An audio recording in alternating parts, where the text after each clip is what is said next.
Eluru MP Shri పుట్టా మహేష్ గారి పుట్టినరోజు సందర్భంగా జంగారెడ్డిగూడెం పట్టణ తెలుగుదేశం పార్టీ ఆధ్వర్యంలో శ్రీ గోకుల పారిజాతగిరి వెంకటేశ్వర స్వామి దేవస్థానం నందు జంగారెడ్డిగూడెం పట్టణంలో తెలుగుదేశం పార్టీ నాయకులందరూ కూడా ఆయన పేరు మీద అర్చనలు పూజా కార్యక్రమాలు నిర్వహించడం జరిగింది. మనం చూస్తూ ఉన్నాం, ఆయన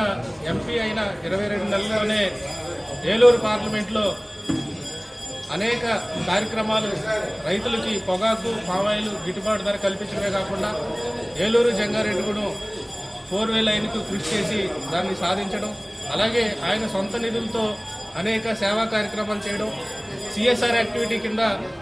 ఏఐ ల్యాబ్స్ పార్లమెంటు పరిధిలో ఉన్నటువంటి అనేక ప్రభుత్వ పాఠశాలలకు ఏఐ ల్యాబ్స్ సుమారు 5 కోట్ల రూపాయలు పైగా విద్యార్థులకు అందజేయడం, ఇలా చెప్పుకుంటూ పోతే రాష్ట్రంలోనే ద్వితీయ స్థానంలో ఉన్నటువంటి ఎంపీగా పుట్టా మహేష్ గారు అతి తక్కువ కాలంలోనే పేరు ప్రఖ్యాతులు గాంచారు. అలాగే భవిష్యత్తులో కూడా పుట్టా మహేష్ కుమార్ గారు ఏలూరు పార్లమెంటుకు తన పనితీరుతో తెలుగుదేశం పార్టీ నాయకులు కానీ కార్యకర్తలు కానీ అవకాశం కల్పించిన మన ముఖ్యమంత్రి వర్యులు గౌరవశ్రీ నారా చంద్రబాబు నాయుడు గారు కానీ నారా లోకేష్ అన్న అందరూ కూడా గర్వపడే విధంగా భవిష్యత్తులో ఆయన ఈ ఏలూరు పార్లమెంటుకు సేవలు అందించాలని మనస్ఫూర్తిగా మేమందరం కోరుకుంటూ సెలవు తీసుకుంటాం. మన ఎంపీ పుట్టా మహేష్ యాదవ్ గారు బర్త్డే సందర్భంగా మరి వేళ పారిజాతగిరి వెంకటేశ్వర సన్నిధిలో ఆయన పేరు మీద అక్షరం జరిపి మరి ఆయన శుభశాసనతో ఆయురారోగ్యాలతో అలాగే రాజకీయ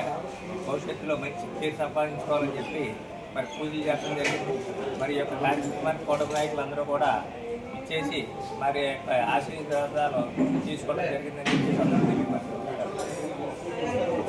ఈ రోజున మన గౌరవ పార్లమెంట్ సభ్యులు శ్రీ పుట్టా మహేష్ కుమార్ యాదవ్ గారి జన్మదిన సందర్భంగా ఇక్కడికి జంగాడం శ్రీ గోకుల పారిజాతగిరి శ్రీ వెంకటేశ్వర స్వామి దేవస్థానంలో ఇక్కడ పార్టీ నాయకులందరూ కలిసి వచ్చి ఆయన పేరున పూజలు చేసి ఆయన నిండు నూరేళ్లు ఆయురారోగ్యంతో అష్టైశ్వర్యాలు తొలదోగాలని చెప్పని మనస్ఫూర్తిగా కోరుకోండి ఇక్కడికి వచ్చి అందరూ నాయకులందరూ కూడా పూజలు చేయించామండి. ఆయన మీద చిన్నగా మచ్చ ఏదో పడిందండి, ఆ మచ్చ కూడా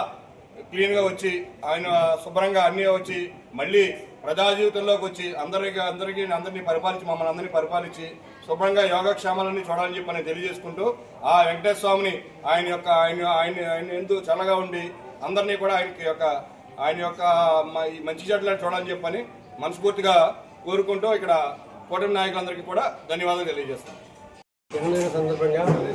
గోకుల పారిజాతగిరి వెంకటేశ్వర స్వామి సన్నిధిలో ఆయన పేరు మీద అభిషేకాలు చేయించాం. దేవుడు ఆయనకి ఆయురారోగ్యాలు ఇవ్వాలని, అట్లాగే ఆయన మీద ఉన్న కేసు నుంచి వైదొలగి మన పార్లమెంట్కి ఏలూరు పార్లమెంట్కి ఆయన ఇంకా అభివృద్ధి చేయాలని, అట్లాగే మన ఎమ్మెల్యే గారు చంద్రపూడి కాన్స్టిట్యున్సీకి ఎన్నో అభివృద్ధి పనులు ఇద్దరు కలిసి చేయాలని, అట్లాగే ఇక్కడికి వచ్చిన కూటమి నాయకులందరికీ కూడా ఆయురారోగ్యంతో ఉండాలని కోరుకుంటున్నాం.